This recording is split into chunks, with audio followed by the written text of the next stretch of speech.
ba récupérer récépissé écurie bi pourtant ñun bu doon ay jaam lañ dañuy dindi turam mais ñoo ko sagalee bàyyi fa turam def école de lutte Boye Seye parce que liggéey na fi lu toll loolu. jërë ngeen jëf mbokk internet yi nga xam ne yéenay topp seen chaîne bi di Xel mu Sell TV ak yoonu ndam comme niñ ko daan defee te dañoo doxantu nag ba diwaanu Malika yaakaar naa ne daja fekk koo xam ne nekkatul ku ñuy présenté ci wàllum lamb muy Coach Bara yor écurie Boye Seye tey nag ñu fekk ak moom ñu fekk ko fi fas yéene am ak moom waxtaan te yaakaar naa ne ci li ñuy waxtaan ak moom bokk na si seen coowal écurie bi nga xam te yaakaar naa ni démb gis ngeen Boye Seye interview bi nga xam te yaakaar naa ni def na ko tey nag ñu doxantu fii gis ki nga xam tey mooy Coach Bara fas yéene waxtaan ak moom balaa boobu nag tey fi may njëkk a dugg ak moom mooy li nga xam tey yaakaar naa ne mooy actualité bi nga xam tey moo yëngal dëkk bi muy coowal CNG bi nga xam tey yaakaar naa ne gis ngeen ñetti candidats yi nga xam ne tey ñu ngi koy xëccoo muy suñu père Bécaye Mbaye ak ki nga xam tey yaakaar naa ni mooy Malick Ngom ak ki nga xam tey mooy Bira Sène bala may soo dama koy bàyyi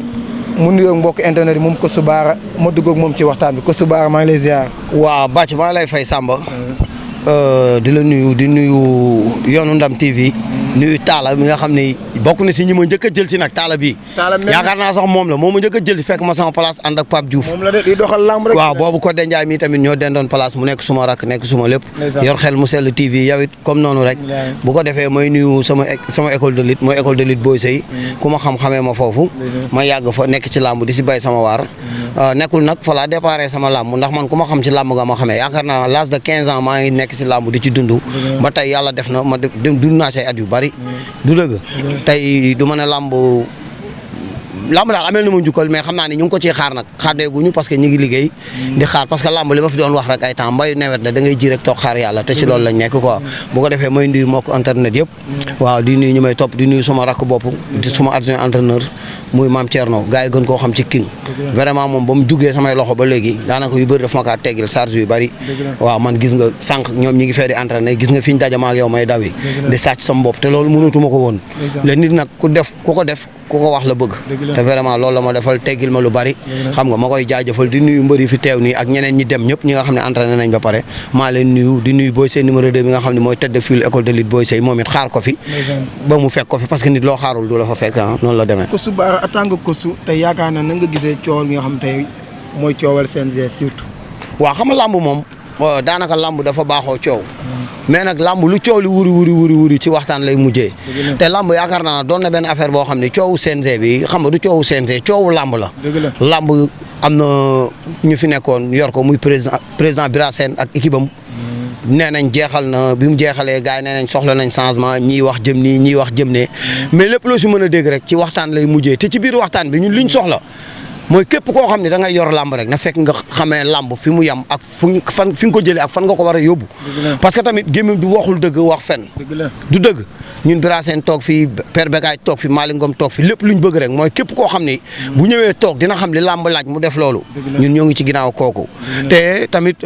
tey docteur Alioune Sarr bi mu fi nekkee man diplôme bi ma njëkk am maa ngi ko am ci jamonoy Alioune Sarr sama premier diplôme sama deuxième diplôme bi ñëwee maa ngi ko am ci nguuru Bira Sène parce que def naa initiateur xam nga boo defee initiateur après ngay def premier degré ba pare ñaar diplôme laa am ci nguuru Bira Sène tout récemment ku ne xam na ne am na benn stage bu ñu doon def ak benn japonais bu naan Samba Diop ñu si profité di si félicité waa CNG bi di si félicité ki nga xam ne mooy suñu père Khalifa Sow nga xam ne mooy moo jiite woon loolu ak ñoom Sitor ku si mel ni docteur bi Dieye ak ñeneen parce que bari nañ ñu nekk fa ba jotaat suñu attestation kon ku yokkul da ngaa wàññi te yaakaar naa ñoom wàññi nañ kon yokku nañ surtout ci côté entraîneur. mais na nga gisee président Gris Bordeaux ne bu fekkee dañoo toog 1 an nañ ko def fédération ndax ànd nga ci. waaw lamb yàgg nañ wax day dem fédération mais kañ lay dem. xam nga mënoo di ci ànd ak di ci bañ du ci man lay choix du sama choix kase parce que man ma ànd si taxuma lamb dem fédération ma bañ see ànd terewuma lamb dem fédération. mais ndax fédération doxal na lamb. non xam nga ñun lépp lu ci mënti am lamb dem fédération ak mu toog CNG ñu indil ñu keneen ku doxal lamb lañ soxla. xam li lamb laaj nga def loolu. du dëgg loolu daal man moom laa si am lu ma ciy wax mooy loolu. Coach Bara fi may dugg ak yow gis nañ démb Boye Seye def benn interview. mujj coow te yaakaar naa ne nga doon coach bii écurie Boye Seye te est-ce que mën nga ñëw indil ay leeral seen coow écurie boobu. non ñun amuñu coowu écurie kon d'habitude rek li ma waxoon naa la ko fi bii mooy deuxième fois nga laaj ma ko amuñu coowu écurie parce que xam nga tax ma ne la amuñu coowu écurie ñun mënuñoo toog yor benn écurie association la benn nit du ko moom dëgg la nag dina nekk ci turu nit ñu ne école de lutte Boye Seye loolu kenn mënu koo bañ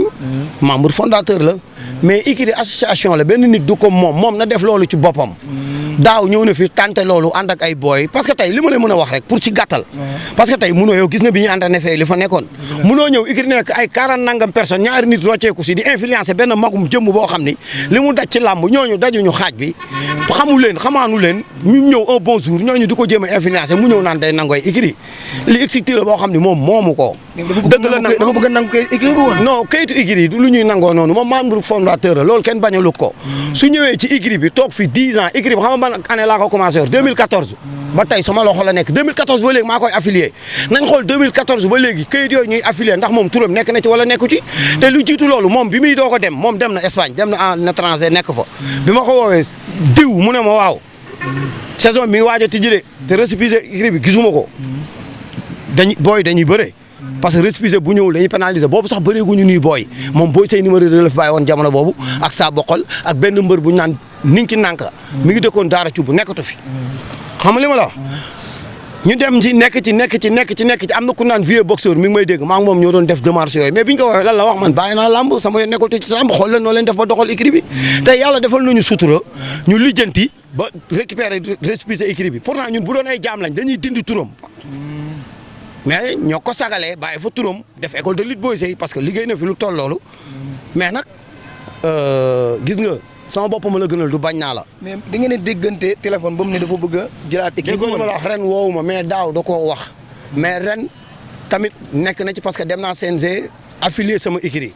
bi ma affilié écurie bi indi sama procès verbal def lépp affilié bañ jox ma sama décharge démb yaakaar naa ku ne xam nañ sama benn poulain bëri na kon man aw ma problème ak CNG aw ma problème ak keneen CNG ma jege ba si ak ñu woowaat ma ne ma écurie bi dafa am contentieux ban contentieux la am ban contentieux la am xam nga luy problème bi depuis 10 ans ci ginnaaw écurie bi ñun ñoo koy doxal li fi nekk nañ ko wax na ko nit ñi wax dëgg moom mu jéem a xool nu muy def quoi moo gën ñaari nit ay ñaari xale yu ndaw yoo xam mënuñu fee judd barki Dembo Ndiaye bëgg a def seen bopp ay champion haut niveau te nekku egguñu foofu dem ay Lagrose ay Déni Biram Ndaw di fa entraîner ñëw bëgg di pénaliser ay plus de 30 personnes loolu duñ ko nangu. yooyu yan xale la daaw nag maa ngi wax ak moom ci non su ba sa turu kenn moom xam na man xam naa ñi fiy nekk ñi di ma dégg ci Kër Massar ak Jaxaay yëpp xam nañ sa waay xam nga lan la man maa fi nekkul di tudd kii que ce soit di ko may buzz xam nga la mooy problème mooy école de lutte bi day dox te ñun ñoo koy véhiculer loolu kenn du ko dindi. waaw loolu laa ci am lu ma ciy wax waaw. voilà mbokk internet yi ñu ngi leen di jaajëfalaat yéen ñi nga xam ne tey yéen doon topp seen chaîne bii di Xelmu Sell TV ak yoonu ndam tey nag Coach Bara lañ seet si woon gis ngeen li nga xam ne tey yaakaar naa ni dafa lebee da ko ci écurie tey lépp loo xam ne tey umpoon na leen si tey yaakaar naa ni leer na leen si naan leen nag yéen mbokk internet yi nga xam ne yéenay topp seen chaîne bi di Xelmu Sell TV ak yoonu ndam wóyal leen di abonné ñu ngi leen di jox dégg ci beneen gox ak beneen ndaanaan ñu ngi leen di jaajëfal bu baax a baax